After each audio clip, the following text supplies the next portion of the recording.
Welcome to Timekeeping. This show will attempt to chronicle year-by-year changes to the Walt Disney World Resort, from the excitement of a new ride opening to the minutia of a store changing names. Join us as we celebrate 50 years of the vacation kingdom of the world. 2009 would see a number of announcements of what was coming to Walt Disney World in the future, and 2010 would see many of those projects begin or continue their construction. A new resort hotel, the Magic Kingdom's largest expansion in its entire history, and perhaps the most anticipated ride update in theme park history were all underway. However, they wouldn't open this year. Meanwhile, updates to old favorites, new restaurants, and the return of some classics would dominate 2010. In 2010, the What Will You Celebrate campaign was augmented to include the Give a Day, Get a Disney Day campaign. Guests who spent a day volunteering at an organization that was part of the Hands-On Volunteer Network would receive a one-day park ticket. Guests who were using an annual pass or multi-day ticket could apply the cost of the one-day ticket to their purchase or receive a special ear hat figure with exclusive pins or even donate their ticket to a non-profit. The promotion itself manifested in the Magic Kingdom through the Honorary Volunteers Cavalcade, a pre-parade featuring Kermit and Miss Piggy of the Muppets.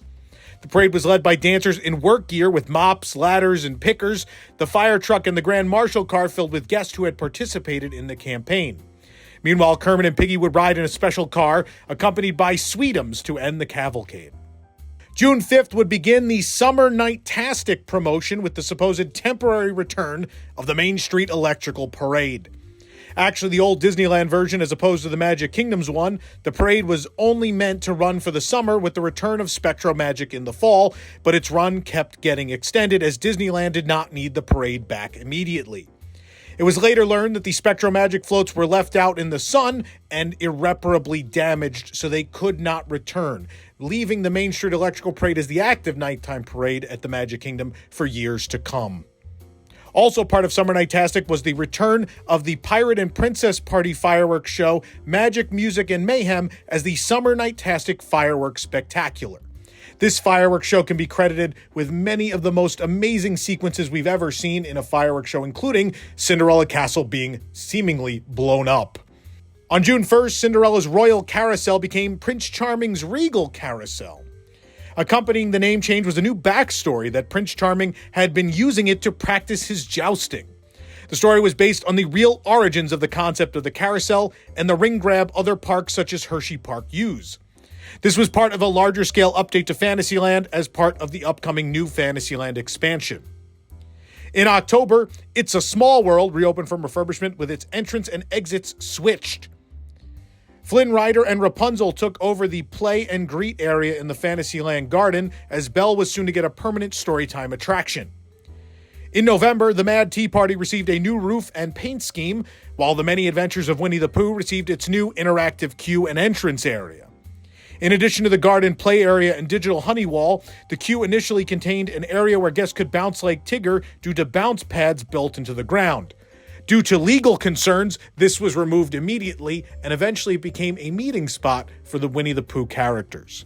Funny enough, the tree that you see at the entrance of the Many Adventures of Winnie the Pooh was lifted and moved from the short-lived Pooh's Playful spot just across the way, which had replaced some of the area of 20,000 Leagues Under the Sea. In the soon-to-be-closed Mickey's Toontown Fair, the new fairy Vidia joined her companions in Pixie Hollow in August. In September, the Tomorrowland Terrace Noodle Station, which adopted that name in 2005 and then was never really open, became the Tomorrowland Terrace, taking the original name of the Cosmic Rays Starlight Cafe restaurant.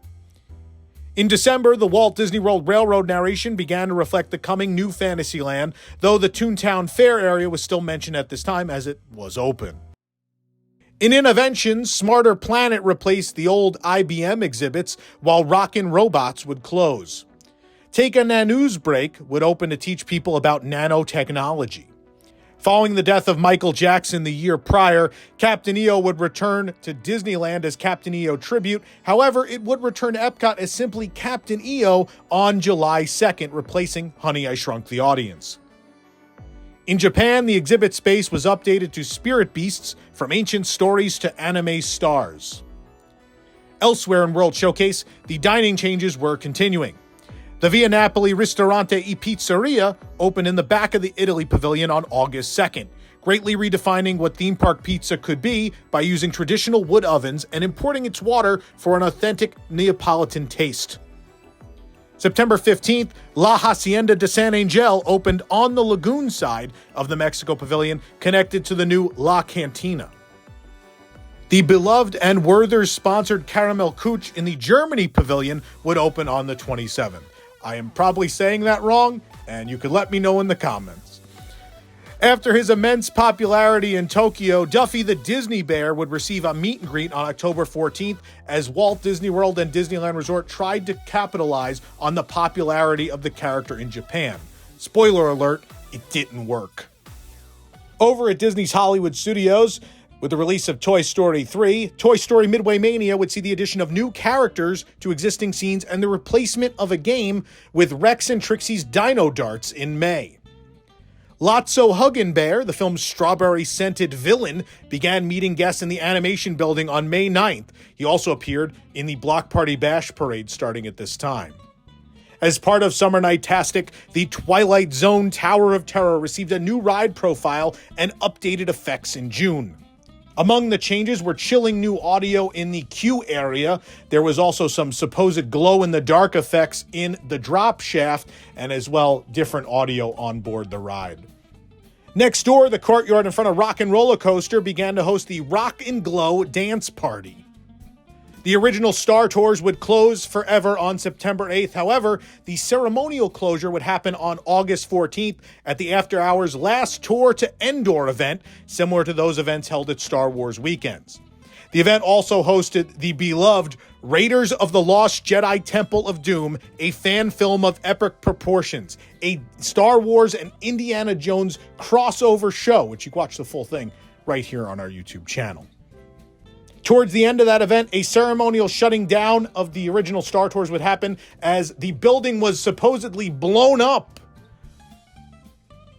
High School Musical 3 Senior Year, Right Here, Right Now, had its final show on October 2nd and was replaced by Disney Channel Rocks, which would feature music from High School Musical, Camp Rock, and other Disney Channel programs that debuted on October 22nd. November would see a fondly remembered update to Walt Disney One Man's Dream that would preview the future of Disney parks around the world. Some historic new exhibits included Abraham Lincoln from the 1964-65 New York World's Fair, and as well the Butler robot from Epcot Center's Horizons. Previews of the future would include a model of Paradise Pier at Disney California Adventure, which was currently going under a major renovation, as well as some models representing the expansion of Hong Kong Disneyland. At Downtown Disney, the McDonald's would close in April to be replaced by Pollo Campero, Fresh Appeal, and Baby Cakes NYC on November 15th. On October 23rd, the Wonderful World of Gaming opened as part of the Once Upon a Toy Store. November saw the announcement of the never-realized Hyperion Wharf. Set to be designed around an early 20th century port, this area was meant to replace Pleasure Island with expanded dining, but was stuck in limbo until the concept again was replaced by Disney Springs. Elsewhere at the resort, the Tron-a-Rail, a decorative wrap-on monorail coral, ran through Epcot starting March 19th to promote Tron Legacy, releasing in theaters in December. The Epcot line also received a new spur monorail track extension used for maintenance. The Kennel System received the centralized edition of the Best Friends Pet Care Center on September 1st, located just moments away from Port Orleans Riverside. Sales of homes in Golden Oak, a new luxury community located east of Fort Wilderness, began in December, giving millionaires the ability to live on Disney property with associated benefits. 2010 was apparently a relatively quiet year for Walt Disney World, and while many major expansions were being worked on both here and around the world, the previous year's economic problems meant little was opening in 2010. However, these new projects would guarantee a snowball effect of new attractions, lands, hotels, and projects that would continue uninterrupted for most of the next decade. Well, time flies. If you're enjoying the show, be sure to like this video and subscribe to WDW News Today on YouTube for this and other content. For the perfect apparel to celebrate 50 years of the Walt Disney World Resort, go to carouselofproducts.com. If you'd like to support this and other programs, you could join the WDWNT Inner Globe Society at patreon.com/WDWNT. We'll see you real soon right here on Timekeeping.